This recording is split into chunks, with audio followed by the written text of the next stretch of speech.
ఇప్పుడు supreme court ఒక order pass చేసింది. ఒకవేళ భార్య ఒక అక్రమ సంబంధంతో ఒక బిడ్డను జన్మనిస్తే ఆ పుట్టిన బిడ్డ భర్తకు సంబంధం లేదు, వేరే వ్యక్తి వల్ల పుట్టిన ఆ బిడ్డ స్వయంగా వివాహేతర సంబంధం వల్ల పుట్టాడు అని కోర్టులో ప్రూవ్ అయినా ఎటువంటి యాక్షన్ ఉండదు.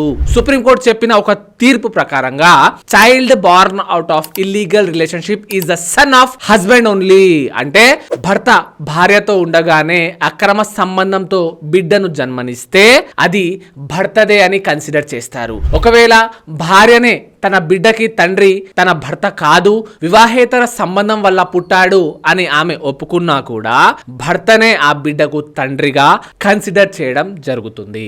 ఈ రోజుల్లో scientific evidences like DNA testing, finger printing, FSL report ఇలాంటి వాటి మీద ప్రతి క్రిమినల్ కోర్టు లేదా సివిల్ కోర్టు ఆధారపడి ఉంది. ఇంకొక వైపు ఫ్యామిలీ మ్యాటర్స్ లో బ్రిటిష్ వాళ్ళు తయారు చేసిన ఒక లా ప్రొవిజన్ ఉండడం వల్ల ఈ రోజు ఎన్ని సైంటిఫిక్ ఎవిడెన్సెస్ ఉన్నప్పటికీ మనం ఆ ప్రిజంప్షన్ ని రివర్ట్ చేయలేకపోతున్నాము. దీనిపై మీ ఒపీనియన్ ఏంటో కామెంట్ చేసి చెప్పండి.